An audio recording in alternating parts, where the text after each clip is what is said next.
ecologia, né?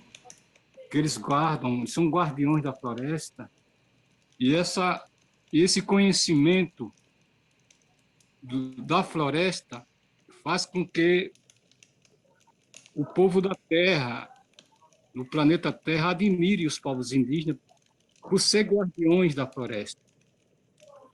Então, esses guardiões têm cultura, têm rituais que traz isso, esse conhecimento de relação com o meio ambiente.